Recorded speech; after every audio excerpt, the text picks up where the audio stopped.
है संबंधित HUO head of office द्वारा किया जाएगा। हालांकि ग्रुप ए के अधिकारी, ministerial staff, stenographer, signal cadre और पैरामेडिकल स्टाफ का स्थानांतरण केंद्रीय स्तर पर किया जाएगा।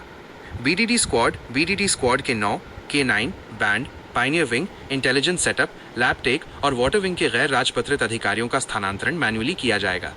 जो कर्मी बीडीडी स्क्वाड या डॉग हैंडलर के रूप में काम नहीं कर रहे हैं लेकिन उनके पास इसका प्रशिक्षण है और वे लंबे समय से एक ही स्थान पर तैनात हैं, उनके नाम स्थानांतरण सूची से नहीं हटाए जाएंगे। गंभीर या अंतिम बीमारी से पीड़ित कर्मियों की PIS पर्सनल इन्फॉर्मेशन सिस्टम को अपडेट करना जरूरी है ताकि उन्हें कठिन क्षेत्रों में स्थानांतरित न किया जाए। HO को ऐसे मामलों को विशेष या प्रतिधारण स्पेशल रिटेंशन श्रेणी में शामिल करने का निर्देश दिया गया है। जिन कर्मियों के स्थानांतरण के मामले पहले ही तय हो चुके हैं उन्हें उनके सामान्य कार्यकाल के पूरा होने या न होने पर भी विशेष श्रेणी में स्थानांतरण सूची में जोड़ा जाएगा। जो कर्मी MHA, PMO, NIA, NATGRID, NAT, GRID या केंद्रीय खेल टीम में अटैच हैं उनके नाम स्थानांतरण सूची से हटा दिए जाएंगे। RT रिक्रूट ट्रेनीज और GD जनरल ड्यूटी कर्मियों जिन्होंने चोट या किसी अन्य कारण से अपना बेसिक प्रशिक्षण पूरा नहीं किया है उन्हें स्थानांतरण सूची से हटा दिया जाएगा। जो कर्मी पदोन्नति के बाद वर्तमान तैनाती स्थल पर अपना पदभार ग्रहण कर चुके हैं और उन्होंने अपना सामान्य कार्यकाल पूरा कर लिया है उनके नामों को भी स्थानांतरण सूची में उनके नए पदोन्नत पद के साथ शामिल किया जाना चाहिए। एशियाई GD के पद पर पदोन्नत हुए कर्मियों के लिए अब 2 साल का MFS मैंडेटरी फील्ड सर्विस अनिवार्य है। अगर उन्होंने इसे पूरा नहीं किया है तो उन्हें स्थानांतरण सूची में शामिल किया जाएगा, भले ही उन्होंने अपना कार्यकाल पूरा कर लिया हो या नहीं। PIS अपडेट करने की अंतिम तिथि 30 सितंबर 2025 है। इसके बाद सीलो software for employ life cycle operations में कोई भी अपडेट स्वीकार नहीं किया जाएगा। स्थानांतरण के लिए प्राथमिकताएं संभाव ऐप के माध्यम से भरी जा सकती हैं। यदि कोई कर्मी ऐसा नहीं कर पाता है तो HO को उनकी प्राथमिकताएं सैंटोस सॉफ्टवेयर में भरनी होंगी और कारण भी बताना होगा।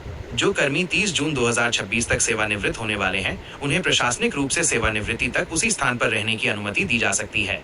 जिन कर्मियों के मामले कोर्ट में विचाराधीन हैं या जिनके खिलाफ अनुशासनात्मक कार्रवाई चल रही है उनके नाम स्थानांतरण सूची से हटा दिए जाएंगे। कार्य सूची और समय सीमा। विभिन्न पदों के लिए स्थानांतरण प्रक्रिया की समय सीमा इस प्रकार है। स्थानांतरण सूची तैयार करना, जनरेशन ऑफ ट्रांसफर लिस्ट 15 सितंबर 2025। स्थानांतरित होने वालों के नाम जोड़ना, हटाना, एडिशन, रिमूवल ऑफ ट्रांसफरीज 16 सितंबर 2025 से 21 सितंबर 2025 तक। PIS का अपडेट और सत्यापन, PIS अपडेशन और वेरिफिकेशन 26 सितंबर 2025 से 30 सितंबर 2025 तक। पसंद भरना, choice filling by transferee. CTGD 13 नवंबर 2025 से 17 नवंबर 2025 तक। HCGD 22 नवंबर 2025 से 25 नवंबर 2025 तक।